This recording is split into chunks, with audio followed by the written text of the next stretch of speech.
Last night, Fox News erupted as Cher unleashed a venomous tirade against Trump's marriage, only to be met by the steely resolve of 27-year-old White House press secretary Karoline Leavitt.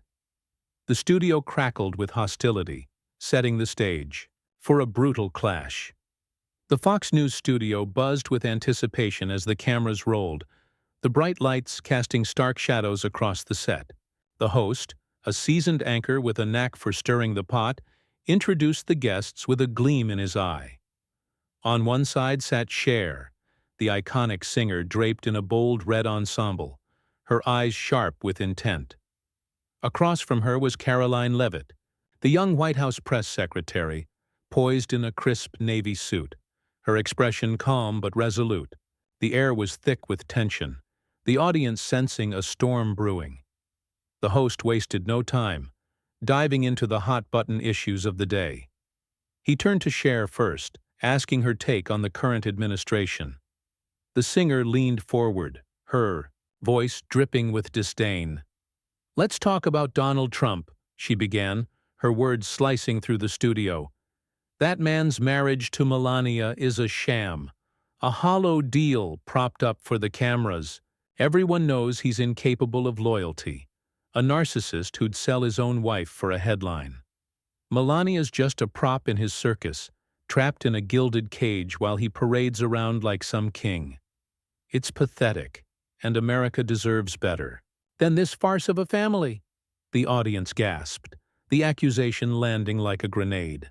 The host's eyebrows shot up, but he didn't interrupt, letting the moment simmer. Cher's words weren't just a critique, they were a personal attack, fueled by a deep-seated hatred for Trump that had simmered for years. Her history of outspoken criticism against him, tweets calling him a liar and con man during his first term, gave her words a raw edge. But this was a new low. She wasn't just targeting policy, she was tearing into the personal, painting Trump as a heartless opportunist and Melania as a victim complicit in her own misery. Leavitt sat still, her hands folded, her face betraying nothing. The host turned to her, clearly expecting a reaction. But before she could respond, Cher pivoted, her gaze locking onto the young press secretary like a predator spotting prey. "And you," Cher said, her voice lowering to a venomous purr, "you're nothing but Trump's little puppet, aren't you? A 27-year-old nobody, parroting his lies to the press. What do you even know about the real world? You're just a shiny toy he trots out to make himself look good. You think you're important, but you're insignificant, a footnote in his story." The studio fell silent, the weight of Cher's words hanging heavy. It was a calculated move, designed to belittle Leavitt, to strip her of credibility in front of millions.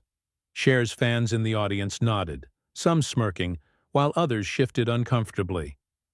The host leaned back, sensing the confrontation escalating. Leavitt's youth and rapid rise, becoming the youngest White House press secretary in history after a meteoric career in conservative media, made her an easy target for accusations of inexperience. Cher was banking on that, aiming to expose her as a lightweight, but Leavitt didn't flinch. Her eyes met Cher's, steady and unflinching, a spark of defiance igniting. She adjusted her posture, leaning slightly forward, her voice calm but edged with steel. "Ms. Cher, with all due respect, your preconceptions about me and the president's marriage are not just misleading, they're dead wrong. I'm not here as anyone's puppet. I'm here as a representative of the American people, and I'd appreciate it if you'd stick to facts instead of tabloid fantasies." The audience erupted, some cheering, others murmuring in surprise. Leavitt's response was a masterclass in composure, her words slicing through Cher's attack with precision. She didn't just defend herself, she called out Cher's narrative as fiction, challenging the singer's authority to speak on matters she hadn't witnessed. The host jumped in, trying to steer the conversation, but the damage was done. Cher's face tightened, her lips pressing into a thin line. She hadn't expected pushback, not from someone she'd dismissed as a nobody. The debate barreled forward, the energy in the room electric. Cher doubled down, her voice rising as she jabbed a finger toward Leavitt. Facts? You wouldn't. No facts if they hit you in the face. You're defending a man who's been fleecing America for years, and you're too young to even see it. His marriage is a lie, and you're complicit in selling it, Leavitt countered swiftly, her tone measured but firm. You're entitled to your opinions, but you're not entitled to rewrite reality. The President and First Lady have a partnership, built on mutual respect, and I'm proud to serve an administration that puts America first. The exchange was a verbal fencing match, each parry and thrust drawing gasps from the crowd. Cher's rage was palpable, her decades of stage presence no match for Leavitt's cool-headed precision. The singer's attacks grew sharper, more personal, but Leavitt held her ground, her responses laced with facts and conviction. The studio felt like a pressure cooker, the tension building with every word. Cher's composure began to crack, her voice trembling with frustration as Leavitt refused to buckle. As the segment neared its end, Cher leaned forward, her eyes blazing. You think you can just sit there and lecture me? I've been fighting for what's right since before you were born. Leavitt didn't blink. And I'll be fighting for what's right long after this interview, Ms. Cher. The audience roared, the sound swallowing the host's attempt to wrap up. Cher's face flushed, her hands gripping the armrests. The confrontation was far from over, and the night was about to get even hotter. The Fox News studio pulsed with raw energy, the audience's roar still echoing as Cher's grip on her armrests tightened. Her eyes, sharp with decades of defiance, bored into Karoline Leavitt, who sat unflinching, her calm demeanor a stark contrast to the singer's mounting fury.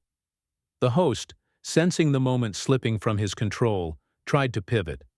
Let's take a step back and discuss policy, he began, but Cher cut him off, her voice a low growl. No, we're not done here. This girl thinks she can school me? She's in over her head. The insult landed like a slap, the audience gasping as Cher leaned closer, her words venomous. You're a mouthpiece, Karoline, nothing more. Trump's got you on a leash, feeding you lines to spit out like a trained parrot. You're not fighting for America. You're fighting for his ego. And that marriage of his? It's a business deal, a cold transaction. Melania's just collateral, and you're too naive to see it.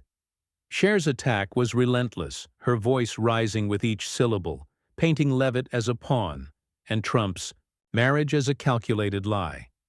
Her history of public feuds, calling out politicians and celebrities alike, gave her words a theatrical weight. But this was personal, a deliberate attempt to dismantle Leavitt's credibility. Leavitt's jaw tightened, but her eyes never wavered. She waited, letting Cher's tirade hang in the air, the silence amplifying the tension. When she spoke, her voice was steady, each word deliberate. Ms. Cher, you're projecting your biases onto a marriage you know nothing about. The President and First Lady share a bond rooted in loyalty and shared values, something I've witnessed firsthand. As for me, I'm here because I earned it, not because I was handed a script. I speak for an administration that's rebuilding America, and I won't let you rewrite that truth with your resentment. The audience erupted, cheers and jeers colliding in a chaotic wave. Leavitt's response was a surgical strike, dismantling Cher's narrative while asserting her own authority. At 27, she'd faced skepticism before, critics who called her ascent from conservative commentator to White House press secretary a fluke. But her poise under fire was undeniable. The host tried to interject, but Leavitt pressed on, her voice gaining strength. You've spent years attacking the president, but your insults don't change facts. America sees through the noise, and they're tired of it. Cher's face flushed deeper, her composure unraveling. She jabbed a finger toward Leavitt, her voice shaking with rage. Don't you dare talk about what America wants. I've been out there, fighting for people, while you're hiding behind a podium, polishing Trump's image. You're a kid playing dress up in a job you can't handle. The personal jab stung, but it was Cher's tone, condescending, almost maternal, that made it cut deeper. She was banking on Leavitt crumbling, on exposing her youth as weakness. But Leavitt didn't fold. She leaned forward, her eyes locking onto Cher's. "If standing up for what I believe in is playing dress up, then I'll wear that badge proudly. I'm not here to fight for applause, Ms. Cher. I'm here to fight for results. And unlike you, I don't need a stage to make my voice heard." The studio exploded again, the crowd's energy feeding the confrontation. Leavitt's words weren't just a defense. They were a declaration of independence, a young woman carving her place in a world of giants. The host, now visibly rattled, tried to steer the conversation toward safer ground, but Cher wasn't having it. She snapped, "You're delusional. If you think you're anything but Trump's cheerleader. His marriage is a lie, and you're complicit in selling it to America." Her voice cracked, the raw emotion betraying her frustration. Leavitt countered swiftly, her tone icy. "You're entitled to your anger, but you're not entitled to slander. The President and First Lady's commitment is real, and my job is to ensure America knows the truth, not your version of it." The exchange was a verbal brawl, each woman landing blows with precision. Cher's decades of fame gave her a commanding presence, but Leavitt's clarity and conviction were disarming. The audience was split, some chanting Cher's name, others shouting for Leavitt, the divide mirroring the nation's fractured pulse. The host, now sweating, tried to regain control, but the women were locked in, their words like sparks igniting a powder keg. As the segment hurtled toward its close, Cher's frustration boiled over. She stood, her chair scraping against the floor, her voice a near shout. "You're blind, Karoline, and America will see through you and your boss soon enough." Leavitt remained seated, her gaze unwavering. "America's already seeing, Ms. Cher, and they're choosing hope over hate." The audience roared, drowning out the host's frantic attempt to cut to commercial. Cher's hands trembled, her exit looming, but the fight was far from finished, and the studio was a battlefield waiting for the next strike. The Fox News studio was a cauldron of chaos, the audience's roar reverberating as Cher stood, her silhouette towering under the harsh lights, her voice, still ringing with fury, cut through the noise. "You're blind, Karoline, and America will see through you and your boss soon enough." Karoline Leavitt, seated and composed, met Cher's glare with a steely calm. "America's already seeing, Ms. Cher, and they're choosing hope over hate." The words landed like a thunderclap, igniting the crowd into a frenzy that drowned the host's desperate plea for order. Cher's hands shook, her exit seeming imminent, but the battle was far from over. The host, his tie slightly askew, seized the moment's pause to regain control. "Let's focus on the issues," he urged, his voice strained. But Cher, still standing, ignored him, her eyes locked on Leavitt. "Issues?" she spat, her tone venomous. "The issue is you, Karoline, propping up a man whose marriage is a mockery. Trump's a fraud, Melania's a prisoner, and you're the one selling this lie to the world. You're not a press secretary. You're a propagandist." The accusation was a dagger, sharp and personal, designed to pierce Leavitt's armor. Cher's decades of activism, her vocal disdain for Trump's policies and persona, lent her words a righteous edge, but her attack on Leavitt's role was a new low, framing the young woman as a cog in a deceitful machine. Leavitt's expression didn't falter, though her fingers tightened briefly on the armrest. She leaned forward, her voice clear and cutting. "Ms. Cher, you're throwing stones from a glass house. You've built a career on performance, but I'm not here to play a part. I'm here to serve a nation, and I won't let you slander the president's marriage or my integrity. The Trump's partnership is genuine, and my job is to ensure America hears the truth, not your fiction." The audience erupted, a mix of cheers and boos splitting the room.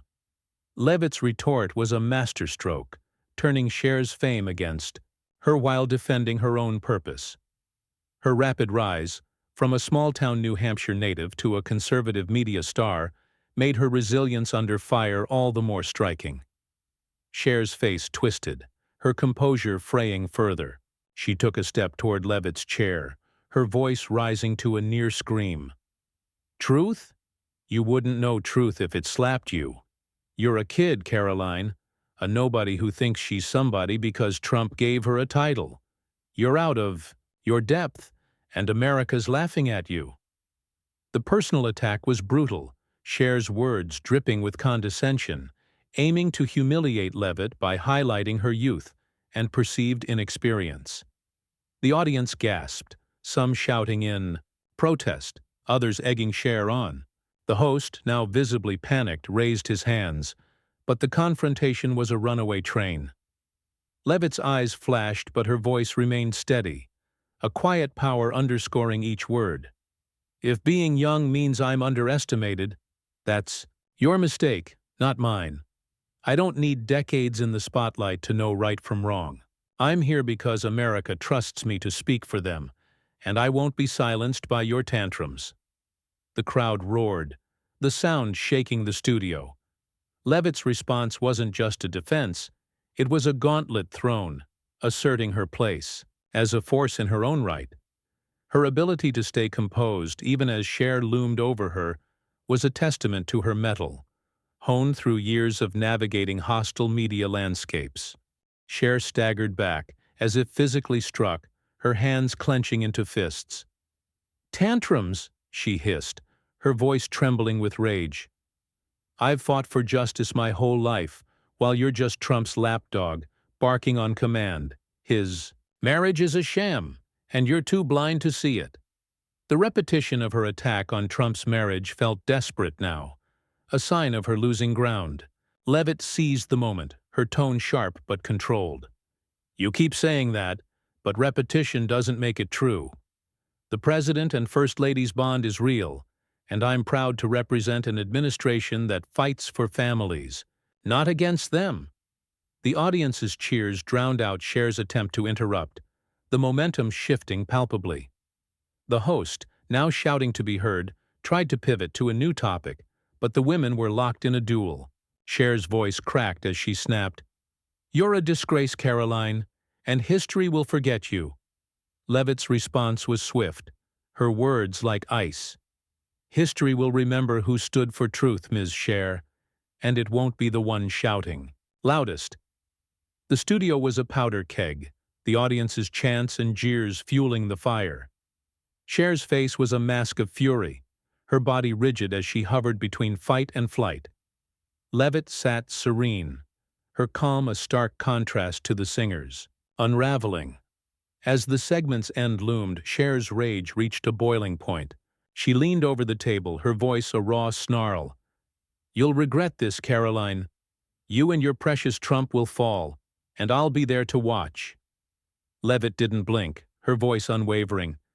"I'm not afraid of you, Ms. Cher. America's watching, and they know who's standing tall." The audience's roar was deafening, the host's voice lost in the chaos. Cher's eyes blazed, her exit imminent. But the war was far from won, and the studio braced for the next eruption. The Fox News studio was a furnace, the air thick with the heat of confrontation, as Cher loomed over the table, her voice a guttural snarl. "You'll regret this, Karoline. You and your precious Trump will fall, and I'll be there to watch." Karoline Leavitt, unyielding, met her gaze with icy resolve. "I'm not afraid of you, Ms. Cher. America's watching, and they know who's standing tall."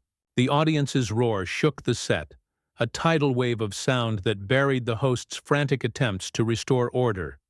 Cher's eyes burned, her body taut with rage, teetering on the edge of explosion. The war wasn't over, and the studio braced for the next blow. The host, his face flushed, shouted over the din, "Let's bring this back to policy." But Cher, still leaning forward, ignored him, her focus razor-sharp on Leavitt.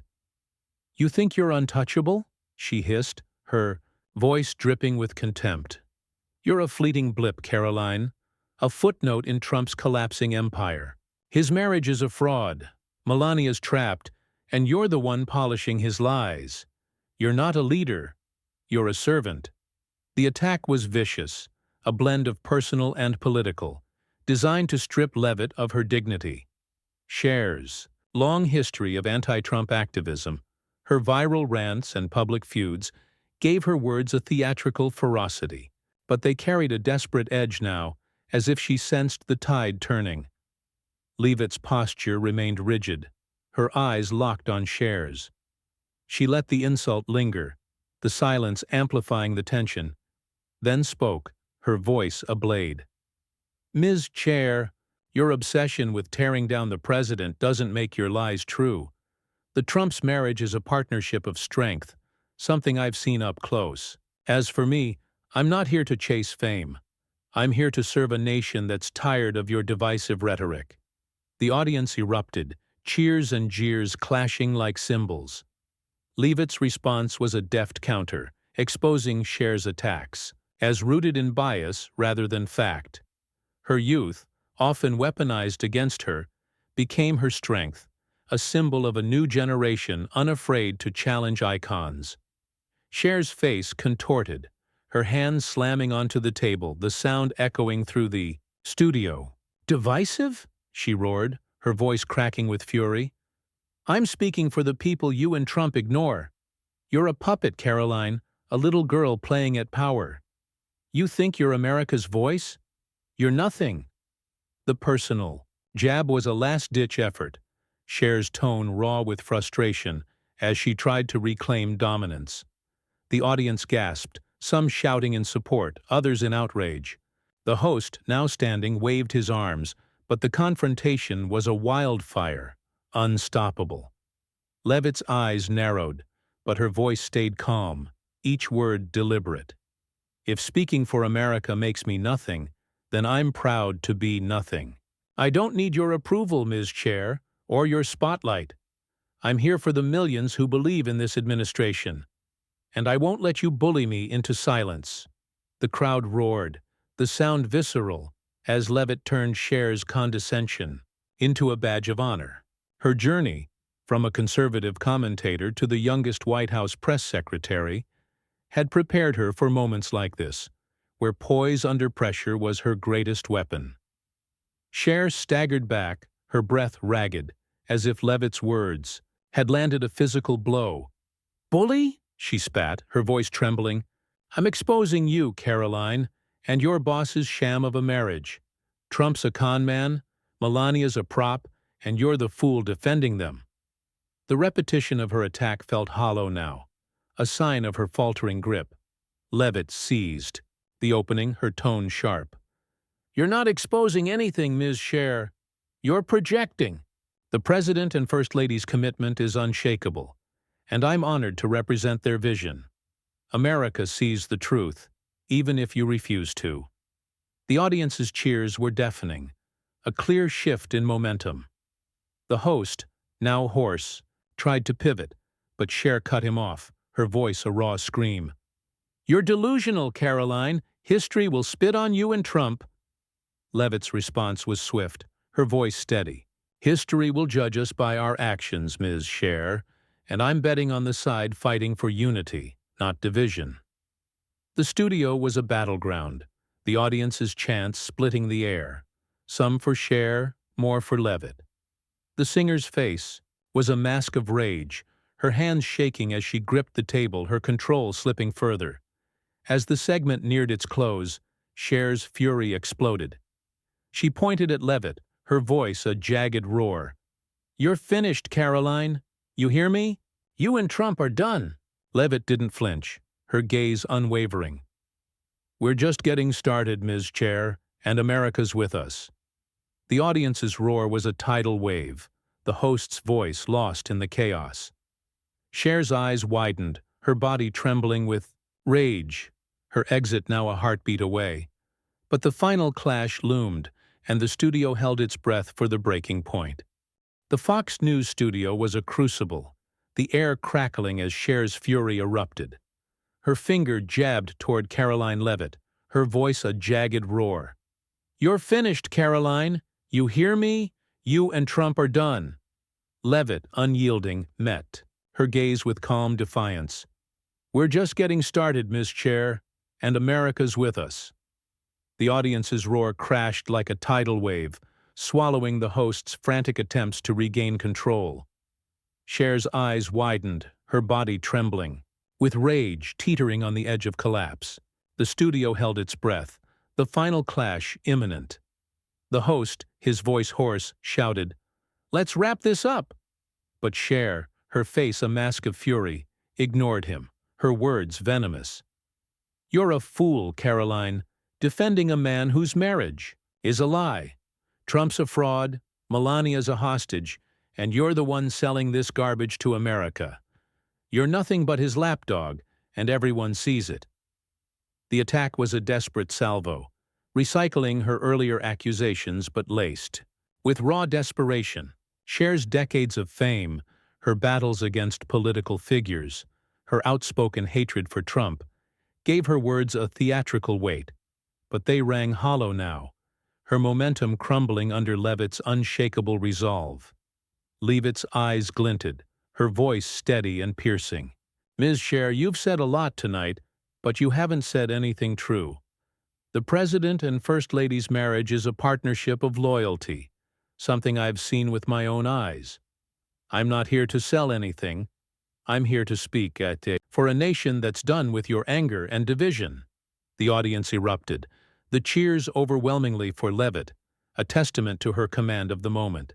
Her rise from a small-town conservative to the youngest White House press secretary had been doubted, but her poise now silenced skeptics, her words resonating with a clarity that cut through the chaos. Cher's hands shook, her voice rising to a near scream. "You're a nobody, Karoline, a child playing at power.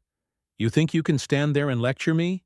I've fought for America while you were still in diapers." The personal attack was a last gasp, Cher's tone shrill as she tried to reclaim dominance by belittling Leavitt's youth. The audience gasped, some jeering, others shouting in support, the divide palpable. The host, now standing, pleaded for calm, but the studio was a battlefield, and Cher's words only fueled the fire. Leavitt leaned forward, her voice a quiet storm. "If my youth makes you underestimate me, that's your failure, not mine. I don't need your fights or your fame to know my purpose. I'm here for the Americans who believe in strength, not resentment, and I'll keep speaking for them, no matter how loud you scream." The crowd's roar was deafening, a surge of support that shook the set. Leavitt's response was a masterstroke, turning Cher's attack into a rallying cry, her calm authority outshining the singer's unraveling rage. Cher staggered back, her breath ragged, her face flushed with disbelief. "You're pathetic," she spat, her voice cracking. "Defending a sham marriage, a sham president. You'll fall with him, Karoline, mark my words." The repetition of her accusations felt frantic, a sign of her defeat. Leavitt's response was swift, her tone unwavering. "The only thing falling tonight is your credibility, Ms. Cher. America's watching, and they're choosing truth over tantrums." The audience's cheers were a tidal wave, the momentum decisively with Leavitt. The host, now shouting, tried to end the segment, but Cher's rage boiled over. She slammed her fist on the table, her voice a raw scream. "I'm done with this. Circus! You're all blind!" She turned, ripping off her microphone, and stormed toward the exit, her heels clicking furiously against the floor. The audience gasped, some booing, others cheering Leavitt's name. The host, stunned, stammered, "Well, that's all we have time for," but his words were lost in the chaos. Leavitt sat serene, her expression calm but triumphant, a young warrior who'd faced a titan and won. As Cher disappeared through the studio doors, the audience's chants of "Karoline" filled the air, a resounding endorsement of her victory. The cameras lingered on Leavitt, her poised figure a stark contrast to the empty chair across from her. She'd not only defended Trump's marriage and her own integrity, but had turned the tide against a cultural icon, her words reshaping the narrative in real time. The host, finally regaining his footing, closed the show, but the moment belonged to Leavitt, a new conservative star forged in the crucible of confrontation. The studio lights dimmed, but the energy lingered, the clash already rippling beyond the set. Social media erupted, posts praising Leavitt's composure and branding her a voice for a new generation, while Cher's outburst drew scrutiny, her reputation bruised. The showdown had exposed the fault lines of American politics, where truth and perception collide, and Leavitt had emerged not just unscathed but triumphant, her voice echoing long after Cher's storming exit.